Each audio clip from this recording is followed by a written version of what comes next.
그럼 이 시간 우리 옆에 분들과 이렇게 인사하도록 하겠습니다. 내가 교회입니다. 당신이 교회입니다. 우리가 교회입니다. 할렐루야.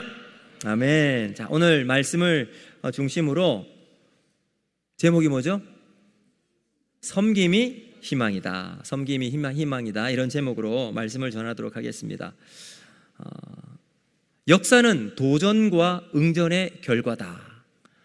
아놀드 토인비라고 하는 역사가가 이런 말을 했습니다. 여러분 되게 유명한 역사학자인데요. 이분이 이 말을 남긴 것을 보니까 마치 인간이 역사를 만들어 나가고 문화를 이루는 주체처럼 보이지요. 그렇지만 이 토인비가 자신의 역사관을 쭉 이야기하는 결론은요, 전혀 다른 방향이었습니다. 역사를 이루는 주체는 인간이 아니라 신의 뜻에 있다라고 결론을 내려요. 여러분, 그는 기독교인이 아니었거든요. 근데 그의 역사관을 세 가지로 요약을 하면 이렇게 할 수 있습니다. 첫 번째, 인간의 의지만으로는 설명되지 않는 초월적인 질서가 있다. 역사를 자기가 쭉 연구해 보니까 인간의 뜻과 의지가 아닌 무언가 보이지 않는 초월적인 질서가 있다는 거죠.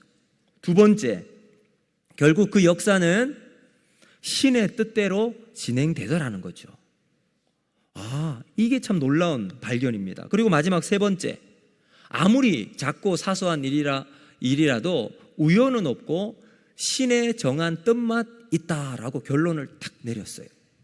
여러분, 이 세 가지를 쭉 연결시켜 보면요, 마치 설교 같아요. 그렇죠? 역사는 인간이 만드는 것처럼 보이지만 그 역사 뒤편에서 하나님의 은혜의 손길이 있음을 여러분 그렇게 보여주는 것처럼 보이죠. 자, 그런 측면에서 당시 예수님 당시에 세상을 지배하고 있던 힘 세 가지가 있어요. 첫 번째는 로마예요. 로마는 군사적인 힘이에요. 힘으로 온 세상을 정복하고 다스리고 있었죠. 자, 두 번째는 그리스예요. 그리스는 정신적인 힘이에요. 학문과 철학을 바탕으로 사람들의 생각을 탁 다스리고 있었어요. 마지막 세 번째는 이스라엘의 종교적인 힘이었습니다. 자, 이 세 가지 힘의 내용은 각각 다를지 모르지만 추구하는 한 가지 궁극적인 목표가 있습니다. 그것은 무엇인가? 바로 세계를 정복하고자 하는 꿈이었다는 겁니다. 로마는 칼의 힘으로 세계를 정복했고요. 그리스는 철학과 학문을 통해서 사람들의 마음, 정신을 지배하고 있었습니다. 자, 유대인들은 메시아를 통한 종교로 정복하려는 꿈이 있었습니다. 자, 근데 여러분, 세상을 움직이던 역사의 힘은 그들의 힘에서 끝나지 않고요, 하나님의 뜻 가운데 이루어지게 되었다는 사실입니다. 바로 십자가의 죽으심으로 세상의 역사를 다스리시는 예수 그리스도이십니다. 그래서 여러분, 역사를 나누는 기준점이 뭐예요? 예수님이세요. BC, Before Christ. 예수님 전, 후, AD. 여러분, 그것도 똑같은 거예요. 아노 도미니. 예수님 이후, 이렇게 나와 있습니다. 역사의 기준이 바로 예수 그리스도시죠. 자, 그런 측면에서 오늘 본문을 한번 보시면요, 오늘 본문은 예수님께서 이제 예루살렘으로 가시는 마지막 길이에요. 그 가시는 길 위에서 벌어지는 이야기입니다. 예수님은 앞에 가시고 제자들은 뒤에 따라가는데 깜짝 놀라면서 두려워합니다. 이유가 뭐냐? 예수님께서 그 길 위에서 세 번째 순환에 대한 말씀을 하셨기 때문입니다. 자, 이미 제자들은 두 번에 걸쳐서 예수님이 십자가에 달릴 것, 순환당하실 것을 들었습니다. 그러면 이런 의문이 들죠. 아니, 왜 세 번이나 예수님은 이 순환에 대해서 제자들에게 말씀을 하고 계시는 건가? 물론 이 순환, 십자가가 앞으로 하나님의 구원 계획에 얼마나 중요한 부분인지는 우리가 말하지 않아도 잘 알고 있을 겁니다. 그런데 제자들에게 이 예수님의 순환 이야기는 전혀 다른 말씀이었습니다. 왜 그럴까요? 그들이 가지고 있었던 예수님의 꿈과 그들의 야망과 배치되는 부분이기 때문입니다. 그럼에도 불구하고 예수님이 세 번째 순환에 대한 말씀을 하십니다. 여러분 기억이 나실지 모르지만 첫 번째 순환 예고는 마가복음 8장 31절에 나옵니다. 우리 같이 한번 읽어보겠습니다. 시작. 인자가 많은 고난을 받고 장로들과 대제사장들과 서기관들에게 버림받아 죽임을 당하고 사흘 만에 살아나야 할 것을 비로소 그들에게 가르치시되. 네. 여러분이 첫 번째 순환 예고가 있고 난 다음 유명한 베드로의 고백이 나오죠. 뭐라고 고백합니까? 주는 그리스도시요 살아계신 하나님의 아들이십니다. 이 고백이 나와요. 그리고 두 번째 순환 예고는 절은 똑같고 장만 바꿔요. 9장 31절. 마가복음 9장 31절. 자, 같이 한번 읽습니다. 시작. 이는 제자들은 가르치시며 또 인자가 사람들의 손에 넘겨져 죽임을 당하고 죽은 지 3일 만에 살아날 것을 말씀하셨기 때문이더라. 아멘. 자, 여러분 두 번째 순환 예고는 변화산 사건과 관계가 깊습니다.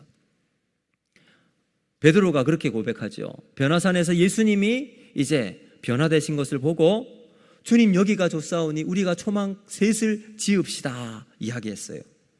그리고 난 다음 산에서 내려와서 보니까 나머지 제자들이 뭐하고 있습니까? 여러분 거기서 귀신 들린 아이를 고치지 못해 쩔쩔매는 모습을 우리가 살펴보았습니다. 그리고 오늘 본문이 마지막 세 번째 순환을 예고하고 있습니다. 자, 33절과 34절 말씀 같이 한번 읽어보겠습니다. 시작. 보라, 우리가 예루살렘에 올라가노니 인자가 대제사장들과 서기관들에게 넘겨짐에 그들이 죽이기로 결의하고 이방인들에게 넘겨주겠고 그들은 능욕하며 침뱉으며 채찍질하고 죽일 것이나 그는 3일 만에 살아나리라 하시니라. 아멘. 여러분 세 번째 순환 예고는 첫 번째, 두 번째에 비해 조금 더 구체적이에요. 예수님께서 어떻게 고난을 당하시는지 그 부분을 조금 더 자세하게 이야기를 하고 있어요. 자, 그러면 예수님은 왜 세 번이나 순환에 대해서 말씀을 하셨을까? 이 질문을 가지고 오늘 말씀을 살펴보면서 여러분과 은혜를 나누고자 합니다. 첫 번째, 왜 예수님이 세 번 말씀하셨는가? 바로 긍정적인 노출이 믿음의 열매가 되기 때문이라는 겁니다. 여러분 TV를 켜면 광고가 많이 나오잖아요.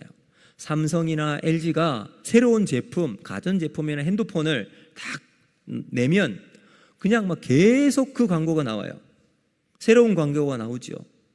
신제품이 나오면 나올수록 미디어에 계속 노출을 시킵니다. 핸드폰을 켜도 인터넷을 봐도 버스나 옥에 광고해 보면 그 신제품이 그냥 쫙 깔려 도배가 됩니다. 왜 그럴까요? 노출이 되면 될수록 좋은 이미지로 사람들에게 각인이 되기 때문에 그렇습니다. 자, 오늘 예수님은 세 번째 제자들에게 순환에 대한 말씀을 하고 계시죠. 같은 내용을 세 번씩이나 강조하시고 말씀하신 이유가 뭐냐? 물론 당연히 이 부분이 너무나도 중요하기 때문일 겁니다. 자, 그런데 여러분 이렇게 한번 생각해 볼까요? 광고를 계속해서 노출을 시켜요. 보는 사람들이 많아요. 그러면 보는 모든 사람들이 그 제품을 살까요? 안 살까요? 안 삽니다. 대부분 집에 있는 냉장고 광고 새로 나온다고 바꾸는 사람 있습니까? TV 안 바꿉니다. 그런데 사는 사람이 있어요. 누가 살까요? 필요한 사람은 삽니다. 딱 우리 집 냉장고가 고장이 났는데 바꿀까 말까? TV가 잘 나오던 TV가 검은 줄이 막 가요. AS를 맡길까? 그래서 고칠까? 망설이다가 광고를 보니 좋네? 그래서 이참엔 바꾸자 하고 바꾸는 사람이 있습니다. 자, 지금 예수님께서 세 번째 순환에 대해 말씀하고 계세요. 이 진지한 예수님의 순환 예고가 제자들의 귀에 들어갔을까요? 그들의 마음에 새겨졌을까요? 사실 제자들에게는 예수님의 순환과 십자가는 전혀 관심 밖의 이야기였습니다. 오늘 뒤에 나오는 내용을 한번 보시면 제자들에게 전혀 먹혀 들어가지가 않았죠. 오히려 제자들의 마음속에는 예수님께서 이제 예루살렘에 들어가시는데 그 입성하신 예루살렘에 로마를 물리치고 왕의 자리에 등극하게 되실 텐데 그 예수님의 좌우편엔 누가 앉을 것인가? 이 생각으로 가득 차 있었습니다. 그런데 중요한 것은 바로 여기에 있어요.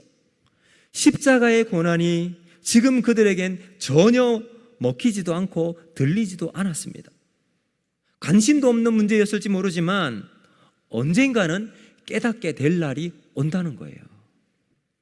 예수님 한 번 말씀하셨는데 듣지 못합니다. 두 번째 역시 깨닫지 못해요. 세 번째도 전혀 이해하지 못해요. 그런데 노출이 되면 될수록 하나님의 뜻대로 언젠가 제자들이 그 길을 걸어간다는 거죠. 제자들은 깨닫지 못했지만 반복적인 언급과 사건의 연결 속에서 십자가의 진정한 의미를 찾을 수 있고 결국 그들 역시 예수님이 의도하신 십자가의 길을 걸어가는 제자가 된다는 사실입니다. 그러므로 여러분 우리도 마찬가지죠. 우리가 삶을 살아가는 가운데 어디에 내 마음을, 어디에 내 눈을 노출시키는가는 너무나도 중요합니다. 하나님 앞에서 살아가는 현장을 보여주면 예수님의 삶을 경험하게 되면 지금은 부족하고 깨닫지 못할지 모르지만 결국 노출되는 그 믿음의 현장이 나의 믿음의 열매가 될 줄로 믿습니다. 여러분 제자들은 예수님이 십자가를 지실 때 다 도망가 버렸어요. 모른다고 부인하고 심지어 저주하면서 도망쳐 버렸어요. 그런데 그들이 성령을 받고 난 다음 십자가의 진정한 의미를 깨닫게 되니까 세상을 변화시키는 한 사람으로 쓰임받게 되었습니다. 자신의 죽음도 불사하고 복음을 위해 헌신하는 순교의 길도 걸어가는 사람으로 변하게 되었습니다. 그들도 십자가의 길을 걸어가는 증인이 되었습니다. 사랑하는 성도 여러분, 지금은 우리가 깨닫지 못할 수 있습니다. 그럼에도 불구하고 우리는 계속해서 믿음의 현장에 노출되어야 하는 이유가 여기에 있습니다. 바로 언젠가 우리에게 하나님의 때가 임하게 될 날이 있을 겁니다. 그 순간 우리를 통해 하나님은 놀라운 은혜 통로로 우리를 사용해 주실 것을 믿기 때문입니다. 한 번 은혜 받으면 우리의 인생은 이전과는 비교할 수 없는 놀라운 생명력으로 세상을 변화시킬 하나님의 사람으로 바뀌기 때문에 그렇습니다. 여러분 우리가 작잖아요. 연약하잖아요. 부족하잖아요. 그러나 하나님의 은혜의 손길이 우리에게 임하기만 하면 어떻게 될지 우리는 아무도 몰라요. 이번 여름 몽골 단기 선교를 갔잖아요. 거기에 초등학생 한 명이 따라갔습니다. 송모모 집사님의 아들 모희보라고. 희보가 안 먹기로 유명합니다. 말랐어요. 그렇죠? 근데 선교지만 가면 한 그릇 두 그릇 뚝딱뚝딱 먹어요. 지난번 캄보디아도 따라갔었고 몽골도 따라갔는데 밥을 너무너무 잘 먹더라고요. 그래서 많은 사람들이 그렇게 얘기했습니다. 야, 희보는 선교 체질인가 보다고. 근데 여러분이 희보가요, 선교지에서 완전 복덩이였어요. 이번에 이제 몽골 각 마을을 돌아다니면서 전도를 했거든요. 전도를 하는데 각 집집마다 그냥 노크를 하고 들어가는데 열어주지 않는 집들이 있었습니다. 근데 그 순간 희보가 탁 문 앞에 먼저 딱 서 있잖아요. 그러면 거절하는 팀이 없어요.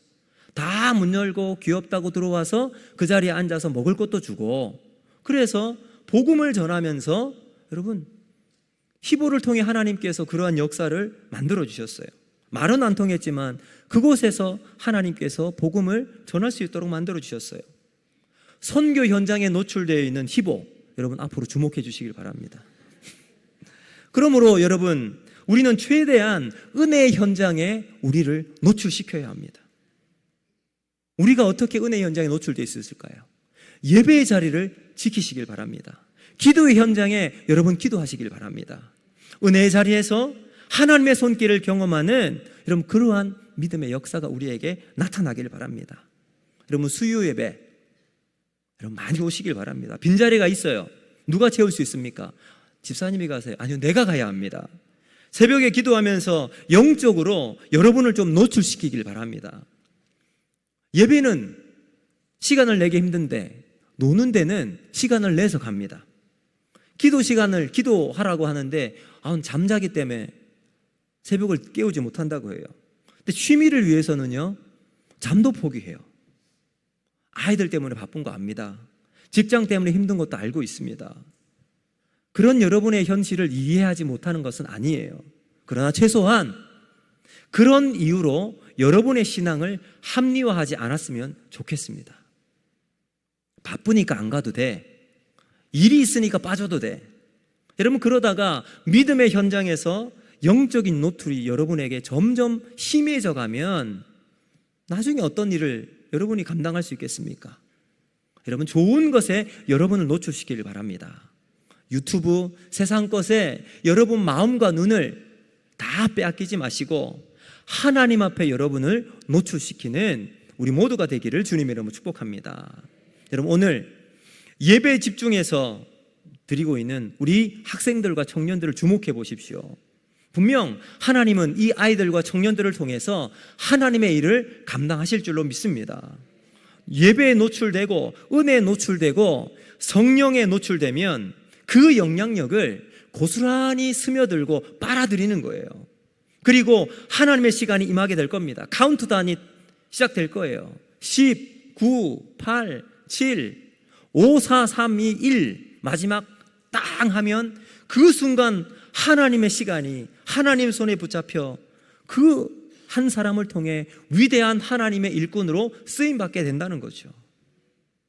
여러분, 제자들이 그랬습니다. 보세요. 1절에 의하면 예수님의 어머니 마리아와 요한과 야고보의 어머니 살로메는요 자매 관계래요.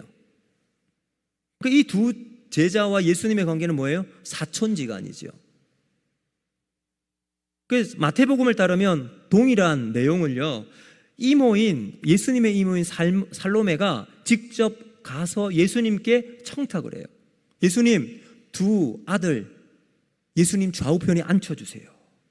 예수님께 청탁하는 거잖아요. 야고보는 오른쪽에, 요한은 왼쪽에. 그럼 이게 바로 지인 찬스 아닙니까? 요즘 세상적으로 속물근성에 쩔어 있는 이 모습이 그대로 나타납니다. 우리가 그렇게 혐오하는 갑질의 모습이 여기에도 그대로 드러납니다. 근데 여러분, 이런 제자들이요 성령 받고 난 다음 다 주의 십자가의 증인이 됩니다. 복음을 전하는 가장 핵심적인 인물로 쓰임받게 됩니다. 야고보, 교회 역사상 최초의 순교자의 자리에 들어갑니다. 요한, 반모섬에 유배되잖아요. 95세까지 살면서 요한계시록을 씁니다. 여러분, 사실 요한도 순교할 뻔했어요. 초대 교부 중에 한 사람인 터툴리안의 이단자의 논박의 이 책 내용을 보면 당시 도미티안 황제가 요한을 그냥 놔뒀겠습니까? 끓는 기름에 요한을 던졌대요. 그런데 요한이 살아난 거예요. 그리고 요한은 제자들 중 가장 늦게 95세까지 살면서 사랑의 사도로 주의 복음을 증거하는 사명을 감당했습니다. 사랑하는 성도 여러분, 우리도 하나님 앞에 노출되는 신앙을 살아갈 수 있기를 바랍니다. 은혜의 빛에 노출되고 사랑의 손길에 노출되시길 바랍니다. 여러분, 언제까지 저 뒤편에 꽁꽁 숨어서 보이지 않는 곳에서 예배를 드리시겠습니까? 함께 기도합시다. 함께 모여 찬양하는 우리 모두가 되면 좋겠습니다.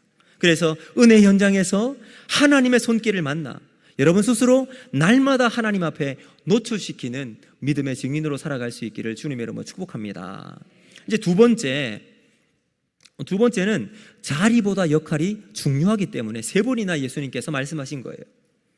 자, 앞서 말씀드린 것처럼 야고보와 요한이 다른 제자들보다 선수를 쳤어요. 37절 말씀 우리 같이 한번 읽어보겠습니다. 시작. 여짜오되 주의 영광 중에서 우리를 하나는 주의 우편에 하나는 좌편에 앉게 하여 주옵소서. 자, 예수님이 예루살렘에 딱 들어가세요. 제자들의 꿈은 뭐예요? 이제 예수님이 세상의 왕이 될 거다. 로마를 다 물리치고 왕의 자리에 딱 앉을 거다.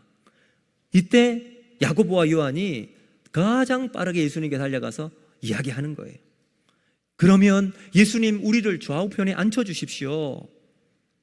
여러분, 지인 찬스보다 한 단계 위인 이모 찬스, 사촌 찬스 아닙니까? 이 말을 듣고 있는 옆에 이 제자들이 얼마나 분노에 찼습니까? 권력의 정점을 차지하려는 두 형제에게 선수를 빼앗겨서 막 속에서 부글부글 끓었을 겁니다. 이 순간 12제자의 관계는 깨어져 버리고 갈등 구조로 바뀌게 됩니다. 시기와 질투가 난무하는 전투장과 방불할 상태가 되어버렸어요. 제자들의 마음속에 어떤 마음이 있었을까요? 높은 자리, 군림하는 자리, 피라미드의 제일 꼭대기에 차지하는 자리로 들어가 있는 거죠. 세상이 알아주는 힘을 차지하기를 원했습니다. 한마디만 하면 일사천리로 진행되는 권력의 맛을 누리는 자리를 차지하기 위한 권력의 암투가 여기서 벌어지고 있었습니다. 자, 그런데 우리 예수님께서 이 모든 것을 단숨에 차단시켰어요. 우리 43절부터 45절 말씀을 우리 같이 한번 읽어보도록 하겠습니다. 시작.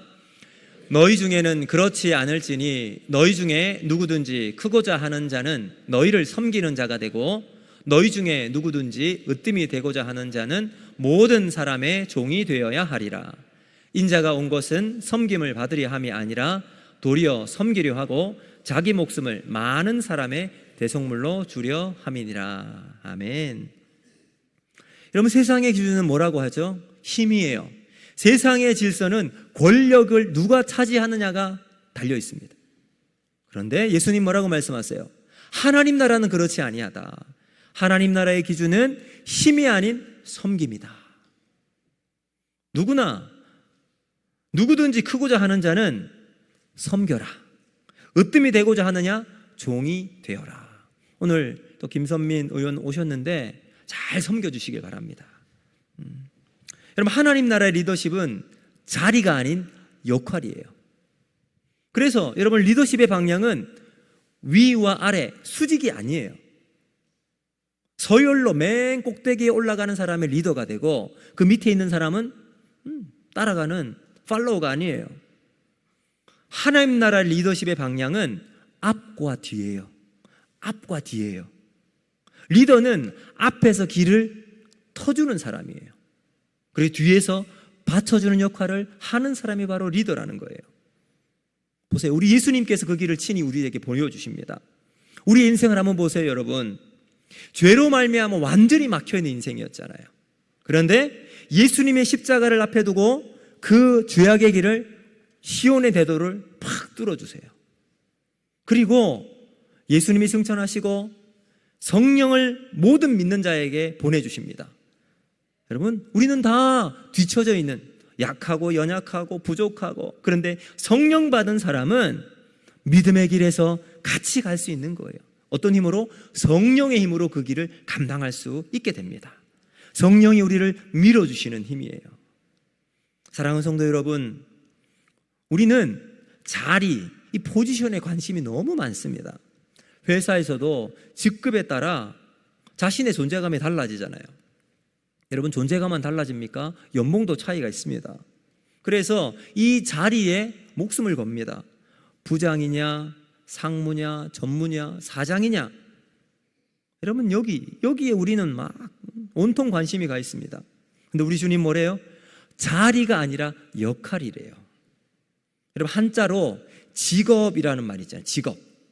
직업을 한자로 풀면 이렇게 되어 있습니다. 직은요, 벼슬, 맡은 바 자리예요. 말 그대로 자리예요. 근데 업은 뭐냐면 내가 하는 일, 역할이에요. 그러니까 직업을 한마디로 하면 내가 있는 그 자리에서 맡겨진 일을 하는 사람이에요. 여러분, 그래서 이런 말이 있어요. 직으로 살지 말고 업으로 살아라. 직으로 살지 말고 업으로 살아라. 그럼 직으로 사는 사람은 누굴까요? 자리와 직분에 매여 사는 사람이에요. 내가 이만큼 올라갔으니까 이젠 됐어. 다 내려놓고 아랫사람을 다 부리는 사람. 이건 직으로 사는 사람이에요. 업으로 사는 사람은요, 맡겨진 자리, 사명을 사는 사람이에요. 성경을 보면요, 직으로 살았던 대표적인 사람이 바로 사울 왕입니다. 이스라엘의 초대 왕이었잖아요. 그러니 얼마나 프라이드가 강했겠습니까? 영광스러운 자리였죠. 그 영광스러운 자리에 앉아있는 사울은 여러분, 누구의 눈치를 보아요? 하나님이 아니라 사람들의 눈치를 봅니다. 그래서 사람들이 자기를 왕으로 인정하고 그 자리를 지키기 위해서 전전긍긍하잖아요. 결국 그는 하나님이 주신 소명을 잊어버리고 왕의 자리에만 집착하다 결국은 무너지고 말았습니다. 업으로 사는 대표적인 사람 바로 요셉과 바울입니다. 여러분, 요셉 보세요. 요셉은 종의 자리에 있었고요, 죄수의 자리에 있었습니다. 그럼에도 불구하고 그는 하나님의 소명을 가지고 살았어요. 하나 그렇게 이 역할로 업으로 살았던 요셉을 하나님 어떻게 사용하십니까? 애굽의 총리의 자리를 앉혀주세요. 그리고 하나님의 사명을 만드는 역할을 감당해 나가는 사람으로 하나님이 사용해 주세요. 바울, 감옥 안에서조차 복음을 전하며 간수를 회심시키십니다. 소명으로 살았던 사람이에요. 여러분, 그러므로 우리도 직으로 살아가는 것이 아니라 업으로 살아가는 우리 모두가 되면 좋겠습니다. 결국 이 말은 뭘까요? 소명을 가지고 순종하며 이 땅을 살아가야 한다라는 말씀입니다. 여러분, 우리의 인생은 20%의 우리의 선택과요, 80%의 하나님의 인도하심으로 살아갑니다. 한번 생각해 보세요, 여러분. 우리가 결혼할 사람을 찾잖아요. 그러면 이 사람입니까? 저 사람입니까? 물론 그렇게 많은 사람을 선택하는 것은 아니겠지만 결혼할 대상을 선택할 때 내가 선택해요. 그렇죠? 자, 그렇게 선택한 사람과 결혼을 했습니다. 그러면 다 잘 삽니까? 항상 평탄한 길만 있습니까? 아니에요. 그 결혼에 하나님의 인도하심이 있어야 행복한 가정을 살아갈 수 있습니다. 이 말은 무슨 말일까요? 그 결혼도 내가 선택했지만 하나님의 인도하심을 맡길 때, 내가 쥐고 있는 주도권을 하나님께 드릴 때, 여러분, 그 인생을 하나님의 영광을 위해 살아갈 수 있다는 거예요. 비록 내가 선택했다 할지라도 하나님의 인도하심을 믿고 살아가는 삶이 복된 삶입니다. 우리 예수님께서 이렇게 말씀하세요. 45절 말씀 우리 같이 한번 읽어보겠습니다. 시작. 인자가 온 것은 섬김을 받으려 함이 아니라 도리어 섬기려 하고 자기 목숨을 많은 사람의 대속물로 주려 함이니라. 아멘. 우리 주님 어떻게 오셨습니까? 섬기기 위해 이 땅에 오셨습니다. 세상은 섬김을 받기 위해서 공부를 해요.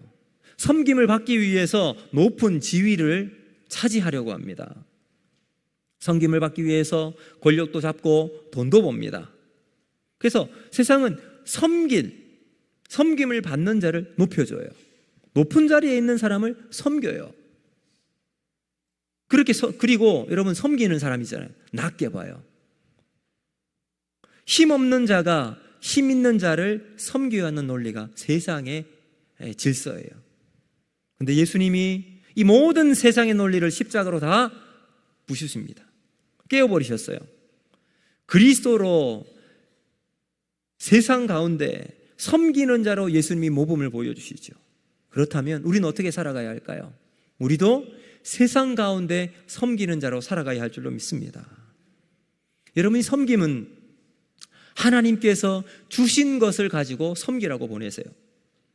만약 우리에게 돈을 주셨다면 그 돈 섬기기 위해 주신 줄로 믿습니다. 힘이 생겼다면 섬기기 위해 힘을 주신 줄로 믿습니다. 여러분, 제가 설교를 준비하면서 덴젤 워싱턴이라고 하는 흑인 배우를 보게 되었습니다. 여러분, 이 덴젤 워싱턴은 15년 동안 미국 헐리우드 배우 중에 가장 많은 개런티를 받는 배우 중에 한 사람이에요. 여러분, 영화 한 편을 찍으면 보통 한 2천만 달러를 받는답니다. 놀라지도 않죠. 이게 얼마나 큰 돈인지 모르니까. 우리 돈으로 하면 280억. 우와. 자, 근데 여러분, 제가 그 사실은 유명한 배우니까 많이 받겠다. 그럼에도 불구하고 영화 촬영을 하잖아요. 그러면 촬영 당시 낡은 군용 자켓을 입고 촬영장에 와요. 그리고 40년째 뉴욕 할렘가에 낡은 평범한 아파트에 살고 있어요. 40년 동안. 그리고 이제 할아버지가 됐거든요. 손주를 데리러 학교를 가는데 1992년식 낡은 쉐보레를 타고 운전해서 아이를 픽업해 온답니다. 그리고 자신들의 자식들, 얼마나 부자예요. 자식들이 대학을 들어가는데 대학 등록금을 되어주지 않고 너 힘으로 등록금을 대라, 이렇게 이야기를 했대요. 그러면 그 많은 돈을 어디에 사용을 했을까요? 그가 영화를 찍으면, 대표적인 예로 이퀄라이저라고 하는 영화가 있다. 아무튼 재밌는 영화예요. 그 영화 출연료 전액을 아프리카의 안과 클리닉을 짓는데 다 기부합니다. 그리고 해마다 수백만 달러를 흑인 저소득층을 위해서 기부를 하고 공부하고자 하는 아이들에게 기부를 하고 있습니다. 여러분, 그리고 난 다음 덴젤 워싱턴이 했던 말을 제 가슴을 울렸습니다. 한번 보여주실까요? 돈은 주머니에 있으면 썩지만 나누면 빛이 납니다. 자, 여러분, 이런 참 멋진 생각을 가지고 있었던 이유가 뭔가 한번 찾아보니까요, 덴젤 워싱턴의 아버지가 목사님이셨대요. 그는 성경을 하루하루 꼬박꼬박 읽는 습관을 가지고 있고요, 누군가 물어본 때 자신의 인생의 가장 중요한 책이 뭐냐? 성경책이라고 고백을 합니다. 그리고 대학에서 이제 졸업생들에게 강연을 할 때 이렇게 말합니다. God first. 하나님을 가장 우선순위에 두십시오.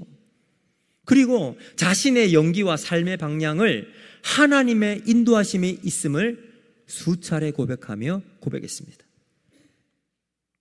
자신에게 주어진 돈을 하나님이 주셨기에 섬기기 위해 나누는 거예요.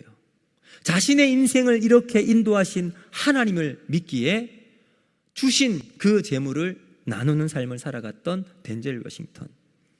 그렇기에 그 배우를 통해 많은 사람들이 도전을 받고 아름다운 배우 향기를 뿜어내는 선한 영향력을 살아가고 있습니다. 사랑하는 성도 여러분, 우리는 섬길 때 우리의 영혼이 풍성해질 뿐 아니라 주변도 하나님의 사랑으로 물들고 아름다운 향기를 채워나가는 삶이 될 줄로 믿습니다. 여러분, 이제 이 말씀을 우리가 기억하면서 우리 43절과 44절을 우리 같이 한번 읽어보도록 하겠습니다. 같이 읽습니다. 시작. 너희 중에는 그렇지 않을지니 너희 중에 누구든지 크고자 하는 자는 너희를 섬기는 자가 되고 너희 중에 누구든지 으뜸이 되고자 하는 자는 모든 사람의 종이 되어야 하리라. 아멘. 여러분, 섬김과 겸손이에요.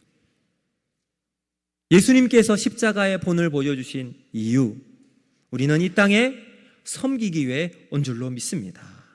이제 말씀을 맺도록 하겠습니다. 사랑하는 성도 여러분, 세상은 힘 있는 자리, 높은 직을 쫓아갑니다. 그러나 우리 주님은 우리에게 말씀하십니다. 크고자 하느냐 섬겨라, 으뜸이 되고자 하느냐 종이 되어라. 주님은 섬김으로 세상을 변화시키셨고 이제는 우리에게도 그 섬김의 길을 따라가라고 초대하십니다. 그러므로 우리는 자리에 우리의 인생을 목숨을 거는 것이 아니라 사명과 역할로 사는 믿음의 삶을 살아가는 우리 모두가 되기를 바랍니다. 나를 드러내는 인생이 아니라 주님의 영광을 위해 살아가는 복된 믿음의 길을 걸어가기를 바랍니다. 섬김이 이 땅을 살리고 교회를 살리고 우리 가정을 살리는 희망이 될 줄로 믿습니다. 여러분, 마지막 설교는 이렇게 맺도록 하겠습니다. 섬김이 희망입니다. 이제 우리에게도 소원이 하나 있습니다. 바로 우리 예수님처럼 섬기며 주의 나라가 이 땅에 임하는 것을 보는 겁니다. 우리의 삶이 예배가 되어지고 우리의 헌신이 하나님의 영광을 드러내는 통로로 쓰임받기를 원합니다. 우리가 이 믿음과 소망을 가지고 이 시간 우리 다 함께 찬양을, 하나님 우리의 결단을 고백했으면 좋겠습니다. 여러분, 우리에게 가지고 있는 이 한 가지 소망, 이 소원 가지고 섬기면서 하나님의 나라를 세워나가는 우리가 되기를 바랍니다.